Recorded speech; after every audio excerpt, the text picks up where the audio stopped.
Thank you very much. Very much appreciated.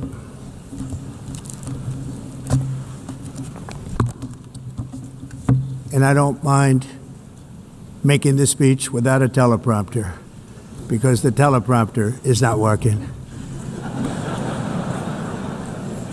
I feel very happy to be up here with you nevertheless, and that way you speak more from the heart. I can only say that whoever's operating this teleprompter is in big trouble.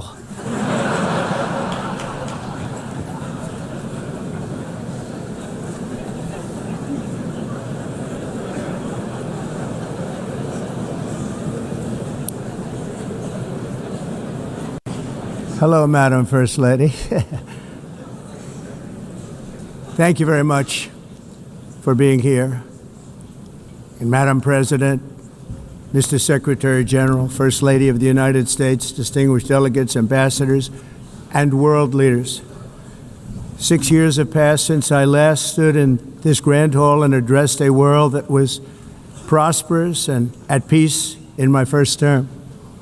Since that day, the guns of war have shattered the peace I forged on 2 continents. An era of calm and stability gave way to one of the great crises of our time. And here in the United States, 4 years of weakness, lawlessness, and radicalism under the last administration delivered our nation into a repeated set of disasters. 1 year ago, our country was in deep trouble, but today, just 8 months into my administration, we are the hottest country anywhere in the world, and there is no other country even close. America is blessed with the strongest economy, the strongest borders, the strongest military, the strongest friendships, and the strongest spirit of any nation on the face of the earth. This is indeed the golden age of America.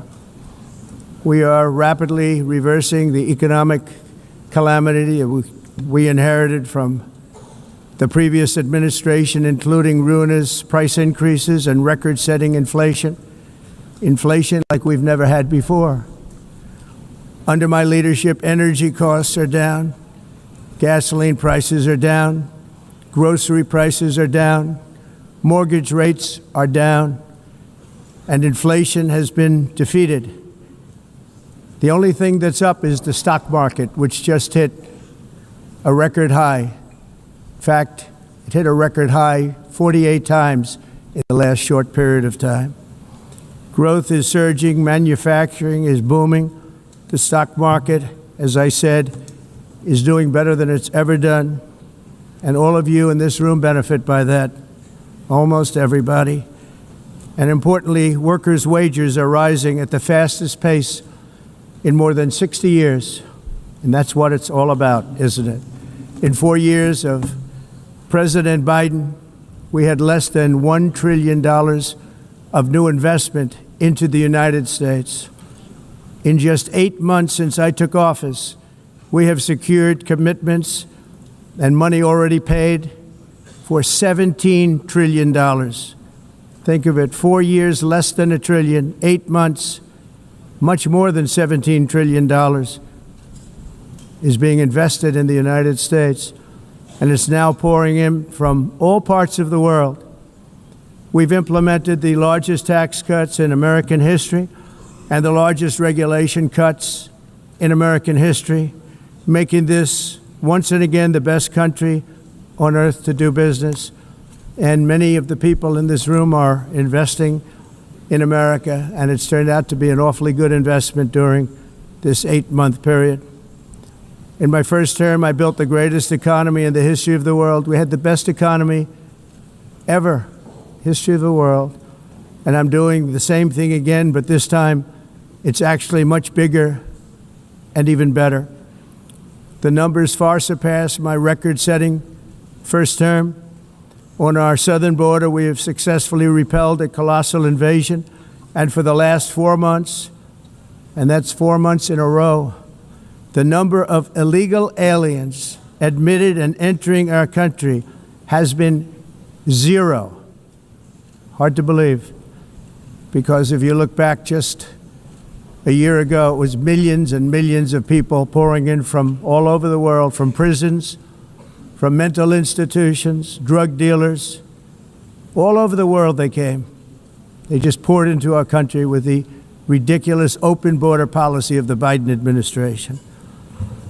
Our message is very simple. If you come illegally into the United States, you're going to jail, or you're going back to where you came from, or perhaps even further than that. You know what that means.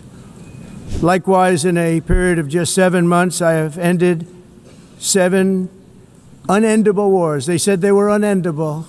You're never going to get them solved. Some were going for 31 years, 2 of them, 31, think of it, 31 years. One was 36 years. One was 28 years.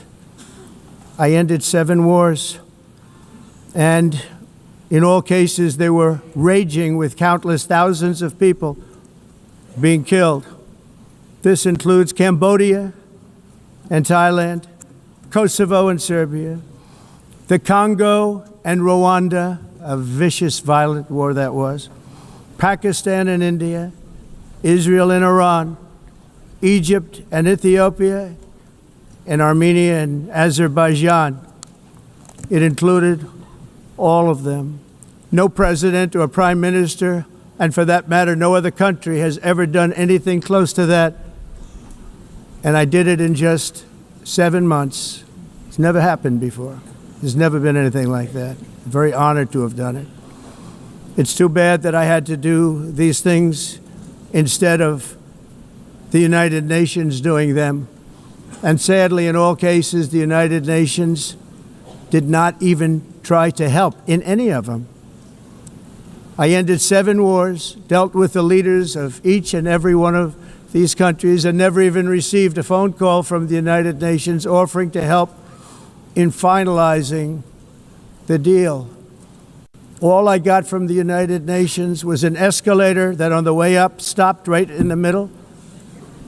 If the First Lady wasn't in great shape, she would have fallen, but she's in great shape. We're both in good shape. We both stood. And then a teleprompter that didn't work. These are the 2 things I got from the United Nations, a bad escalator and a bad teleprompter. Thank you very much. And by the way, it's working now. It just went on. Thank you. I think I should just do it the other way. It's easier. Thank you very much. I didn't think of it at the time because I was too busy working to save millions of lives. That is the saving and stopping of these wars. But later I realized that the United Nations wasn't there for us. They weren't there. I thought of it really after the fact, not during these negotiations, which were not easy. That being the case, what is the purpose of the United Nations? The UN has such tremendous potential. I've always said it. It has such tremendous, tremendous potential, but it's not even coming close to living up to that potential. For the most part, at least for now, all they seem to do is write a really strongly worded letter and then never follow that letter up. It's empty words, and empty words don't solve war. Many years ago, a very successful real estate developer in New York, known as Donald J. Trump, I bid on the renovation and rebuilding of this very United Nations complex. I remember it so well. I said at the time that I would do it for $500 million, rebuilding everything. It would be beautiful. I used to talk about, I'm going to give you marble floors. They're going to give you terrazzo. I'm going to give you the best of everything. You're going to have mahogany walls. They're going to give you plastic. But they decided to go in another direction, which was much more expensive at the time, and which actually produced a far inferior product. And I realized that they did not know what they were doing when it came to construction, and that their building concepts were so wrong, and the product that they were proposing to build was so bad and so costly. It was going to cost them a fortune. And I said, and wait till you see the overruns. Well, I turned out to be right. They had massive cost overruns and spent between $2 and $4 billion on the building and did not even get the marble floors that I promised them. You walk on terraza. Do you notice that? As far as I'm concerned, frankly, looking at the building and getting stuck on the escalator, they still haven't finished the job. They still haven't finished. That was years ago. The project was so corrupt that Congress actually asked me to testify before them on the tremendous waste of money, because it turned out that they had no idea what it was, but they knew it was anywhere between $2 and $4 billion as opposed to $500 million with a guarantee. But they had no idea, and I said it cost much more than $5 billion. Unfortunately, many things in the United Nations are happening just like that, but on an even much bigger scale, much, much bigger. There is no more serious danger to our planet today than the most powerful and destructive weapons ever devised by man, of which the United States, as you know, has many. Just as I did in my first term, I've made containing these threats a top priority, starting with the nation of Iran. My position is very simple. The world's #1 sponsor of terror can never be allowed to possess the most dangerous weapon. That's why, shortly after taking office, I sent the so-called Supreme Leader a letter making a generous offer. I extended a pledge of full cooperation in exchange for a suspension of Iran's nuclear program. The regime's answer was to continue their constant threats to their neighbors and U.S. interests throughout the region, and some great countries that are right nearby. Today, many of Iran's former military commanders, in fact, I can say almost all of them, are no longer with us. They're dead. And 3 months ago, in Operation Midnight Hammer, 7 American B-2 bombers dropped the 14 30,000-pound each bombs on Iran's key nuclear facilities, totally obliterating everything. No other country on earth could have done what we did. No other country has the equipment to do what we did. We have the greatest weapons on earth. We hate to use them. But we did something that for 22 years people wanted to do. Not only is the UN not solving the problems it should, too often, it's actually creating new problems for us to solve. The best example is the #1 political issue of our time, the crisis of uncontrolled migration. It's uncontrolled. Your countries are being ruined. The United Nations is funding an assault on Western countries and their borders. In 2024, the UN budgeted $372 million in cash assistance to support an estimated 624,000 migrants journeying into the United States. Think of that. The UN is supporting people that are illegally coming into the United States, and then we have to get them out. The UN also provided food, shelter, transportation, and debit cards to illegal aliens. Can you believe that? On the way to infiltrate our southern border. Millions of people came through that southern border. Just a year ago, millions and millions of people were pouring in, 25 million altogether over the 4 years of the incompetent Biden administration. And now we have it stopped, totally stopped. In fact, they're not even coming anymore because they know they can't get through. But what took place is totally unacceptable. The UN is supposed to stop invasions, not create them and not finance them. In the United States, we reject the idea that mass numbers of people from foreign lands can be permitted to travel halfway around the world, trample our borders, violate our sovereignty, cause unmitigated crime, and deplete our social safety net. We have reasserted that America belongs to the American people, and I encourage all countries to take their own stand in defense of their citizens as well. You have to do that because I see it. I'm not mentioning names. I see it, and I can call every single one of them out. You're destroying your countries. They're being destroyed. Europe is in serious trouble. They've been invaded by a force of illegal aliens like nobody's ever seen before. Illegal aliens are pouring into Europe. Nobody is ever, and nobody's doing anything to change it, to get them out. It's not sustainable. And because they choose to be politically correct, they're doing just absolutely nothing about it. And I have to say, I look at London, where you have a terrible mayor, terrible, terrible mayor, and it's been so changed, so changed. Now they want to go to Sharia law, but you're in a different country. You can't do that.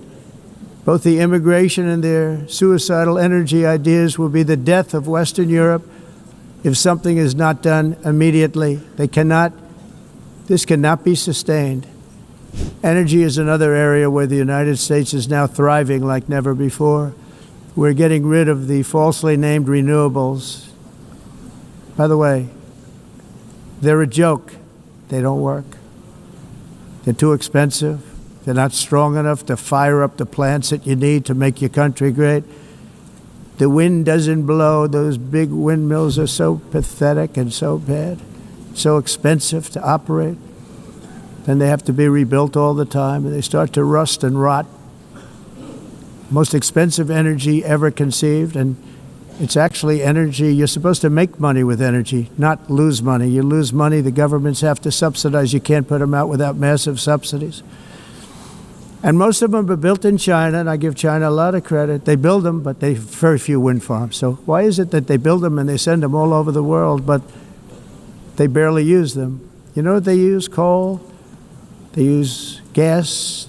They use almost anything, but they don't like wind. But they sure as hell like selling the windmills. Europe, on the other hand, has a long way to go, with many countries being on the brink of destruction because of the green energy agenda. And I give a lot of credit to Germany.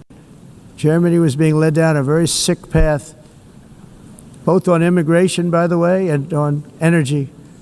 They were going green, and they were going bankrupt. And the new leadership came in, and they went back to where they were, with fossil fuel and with nuclear, which is good. It's now safe, and you can do it properly. But they went back to where they were, and they opened up a lot of different plants, energy-producing plants, and they're doing well. I give Germany a lot of credit for that. They've said this is a disaster, what's happening. They were going all green. All green is all bankrupt. That's what it represents.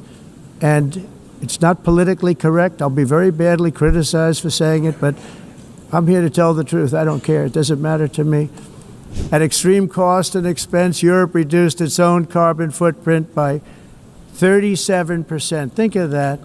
Congratulations, Europe. Great job. You cost yourself a lot of jobs, a lot of factories closed, but you reduced the carbon footprint by 37%. However, for all of that sacrifice and much more, it's been totally wiped out, and then some, by a global increase of 54%. Much of it coming from China and other countries that are thriving around China, which now produces more CO2 than all the other developed nations in the world. So all of these countries are working so hard on the carbon footprint, which is nonsense, by the way. It's nonsense. You know, it's interesting. In the United States, we have still radicalized environmentalists, and they want the factories to stop. Everything should stop. No more cows. We don't want cows anymore. I guess they want to kill all the cows. They want to do things that are just unbelievable, and you have it too. But you know, we have a border, strong, and we have a shape, and that shape doesn't just go straight up. That shape is amorphous when it comes to the atmosphere. And if we had the most clean air, and I think we do, we have very clean air. We have the cleanest air we've had in many, many years. But the problem is that other countries, like China, which has air that's a little bit rough, it blows. And no matter what you're doing down here, the air up here tends to get very dirty because it comes in from other countries where their air isn't so clean. And the environmentalists refuse to acknowledge that. Same thing with garbage. In Asia, they dump much of their garbage right into the ocean. And over about a 1 week and 2 week journey, it flows right past Los Angeles. You've seen it. massive amounts of garbage, almost too much to do anything about, flowing past Los Angeles, past San Francisco, and then somebody would get in trouble because he dropped a cigarette on the beach. The whole thing is crazy. The primary effect of these brutal green energy policies has not been to help the environment, but to redistribute manufacturing and industrial activity from developed countries that follow the insane rules that are put down to polluting countries that break the rules and are making a fortune. They're making a fortune. European electricity bills are now 4 to 5 times more expensive than those in China, and 2 to 3 times higher than the United States. And our bills are coming way down. You probably see that our gasoline prices are way down. You know, we have an expression, drill, baby, drill, and that's what we're doing. We're also using tariffs to defend our sovereignty and security throughout the world, including against nations that have taken advantage of former U.S. administrations for decades, including the most corrupt, incompetent administration in history, the sleepy Joe Biden administration.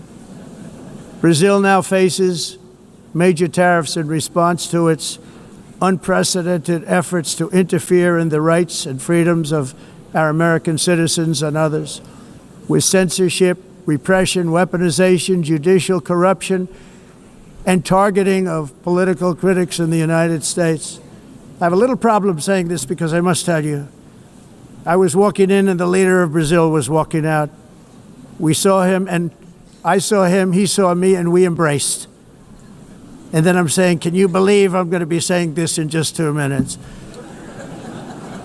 But we actually agreed that we would meet next week. We didn't have much time to talk, like about 20 seconds. They were in retrospect, I'm glad I waited because this thing didn't work out too well. But we did talk, we had a good talk, and we agreed to meet next week, if that's of interest. But he seemed like a very nice man, actually. He liked me, I liked him. But if you, and I only do business with people I like. When I don't like them, I don't like them. But we had, at least for about 39 seconds, we had excellent chemistry. It's a good sign. But also in the past, Brazil, can you believe this, unfairly tariffed our nation, but now because of our tariffs, we are hitting them back, and we're hitting them back very hard. As president, I will always defend our national sovereignty and the rights of American citizens. So I'm very sorry to say this, that Brazil is doing poorly and will continue to do poorly. They can only do well when they're working with us. Without us, they will fail, just as others have failed. It's true. And in friendship and really a beautiful vision, let us all work together to build a bright, beautiful planet, a planet that we all share, a planet of peace and a world that is richer, better, and more beautiful than ever before. That can happen. It will happen. It will happen, and I hope it can happen and start right now, right at this moment. We'll turn it around. We're going to make our countries better, safer, more beautiful. We're going to take care of our people. Thank you very much. It's been an honor. God bless the nations of the world. Thank you very much. Bye.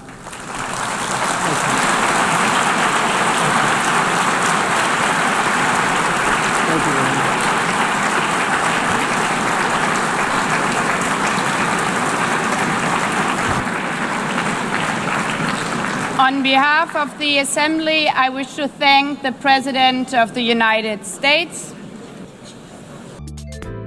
偷偷告诉大家，我最近发现了新法宝 Royal Face 逆时奇迹系列，它有活肤露、全效精华，还有精华霜。尤其我皮肤比较偏干，所以我非常的注重保湿。保湿做得好，肌肤自然烹润。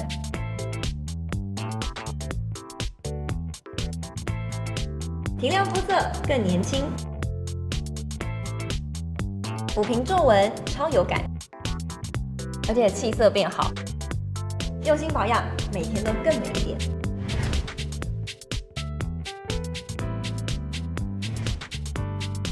美吧。